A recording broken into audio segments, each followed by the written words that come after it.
చాంద్రమానాన్ని అనుసరించే తెలుగువారు కొత్త సంవత్సరం ప్రారంభమైన సందర్భంగా జరుపుకునే పండుగ ఉగాది.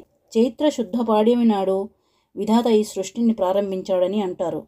తెలుగువారికి ఇదే తొలి పండుగ. నూతన సంవత్సరం అనగా చాలామందికి ఈ సంవత్సరం మన గ్రహస్థితులు, రాశి ఫలాలు ఎలా ఉండబోతున్నాయో తెలుసుకోవాలనే కుతూహలం ఉంటుంది. వసంత ఋతువు కూడా ఈ రోజు నుండే స్టార్ట్ అవుతుంది. అందుకే నూతన జీవితానికి నాందిగా ఈ ఉగాది పండుగను మనం జరుపుకుంటాం. షడ్రుచుల సమ్మేళనంగా చేసే ఉగాది పచ్చడి మన జీవితాల్లో జరిగే అనుభవాలకు ప్రతీక.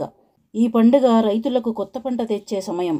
ఉగాది రోజున సూర్యోదయానికి ముందే నిద్రలేచి అభ్యంగన స్నానాలు చేసి కొత్త బట్టలు వేసుకొని దైవారాధన చేసి షడ్రుచుల సమ్మేళనమైన ఉగాది పచ్చడిని తింటాం.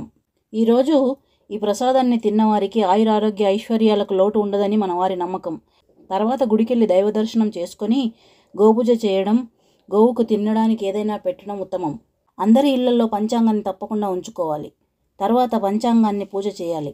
దానివల్ల రాబోయే కాలంలో మనకు వచ్చే కష్ట నష్టాలు దైవారాధన వల్ల కొంతవరకు తగ్గే అవకాశం ఉంటుందని పెద్దల మాట.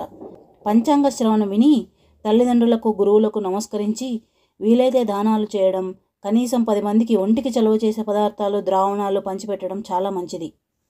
శిశిర ఋతువు ఆకులు రాలు కాలం. శిశిరం తర్వాత వసంతం వస్తుంది. చెట్లు చిగుర్చి ప్రకృతి శోభాయమానంగా ఉంటుంది.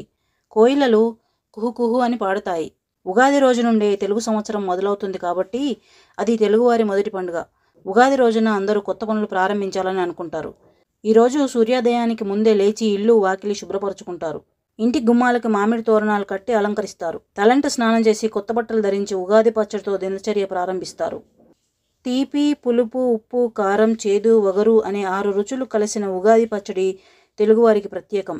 సంవత్సరం పొడవునా ఎదురయ్యే మంచి చెడులను, కష్ట నష్టాలను సంయమనంతో స్వీకరించాలన్న సందేశాన్ని ఉగాది పచ్చడి మనకి తెలియజేస్తుంది. ఈ పచ్చడి కొరకు చెరుకు, అరటి, మామిడికాయలు, వేప పువ్వు, చింతపండు, జామకాయలు, బెల్లం మొదలైనవి వాడుతుంటారు.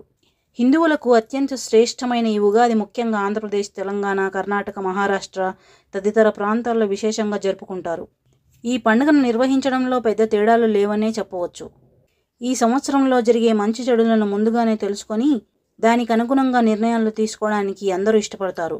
ఇలా ఉగాది పండుగను జరుపుకుంటారు. ఉగాది రోజున రైతులను గౌరవించే వేడుక కూడా చేస్తుంటారు. రాబోయే కొత్త సంవత్సరంలో ప్రజలు తప్పనిసరిగా అన్ని రుచులను అనుభవించాలని, జీవితంలోని మంచితనాన్ని పొందాలని ఉగాది పండుగ సూచిస్తోంది. హిందూ పురాణాల ప్రకారం బ్రహ్మదేవుడు ఉగాది రోజున విశ్వ సృష్టిని ప్రారంభించాడని నమ్ముతారు. ఈ సంతోషకరమైన సందర్భాన్ని మన దగ్గరి వాళ్ళతో, ప్రియమైన వారితో ఆనందంగా కలిసిమెలిసి జరుపుకుంటారు. పండగకు వారం రోజుల ముందు నుంచే ఉగాది వేడుకలకు సన్నాహాలు ప్రారంభమవుతాయి. ప్రజలు తమ ఇళ్లను శుభ్రం చేసుకొని కొత్త బట్టలు కొనుక్కొని గృహద్వార బంధాలను మామిడి ఆకులతో అలంకరిస్తారు. పండుగ రోజున ప్రజలు తమ ఇంటి చుట్టుపక్కల ప్రాంతాల్లో ఆవు పేడతో అలికి నీటిని చల్లుతారు. అనంతరం ముగ్గులు వేసి రంగులతో అలంకరిస్తారు. స్నానాలు చేసి కొత్త బట్టలు ధరించి దేవుళ్లకు పూజ చేసి నూతన సంవత్సరానికి స్వాగతం పలుకుతూ ఉగాది పచ్చడితో పండుగను ప్రారంభించి రకరకాల పిండి వంటలు చేసుకుంటారు. బంధువులు, స్నేహితులతో కలిసి ఆనందంగా గడుపుతారు. ఉగాది పచ్చడిలో 6 రుచులు మన జీవితంలో ఎదురయ్యే కష్ట నష్టాలను, మంచి చెడులను సమానంగా స్వీకరించాలని గుర్తు చేస్తాయి. ఉప్పు మన జీవితంలో ఆనందం, రుచికి సంకేతంగా పరిగణిస్తారు. పులుపు తెలివిగా వ్యవహరించాల్సిన పరిస్థితులను తెలియజేస్తుంది. వేప పువ్వు బాధను దిగమింగాలని లేదా భరించాలని సూచిస్తోంది.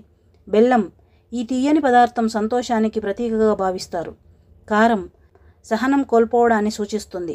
వగరు పచ్చి మామిడి ముక్కల్లో తగిలే ఆ రుచి కొత్త సవాళ్లను ఎదుర్కోవడం గురించి తెలియజేస్తుంది అని మన పెద్దలు అంటారు.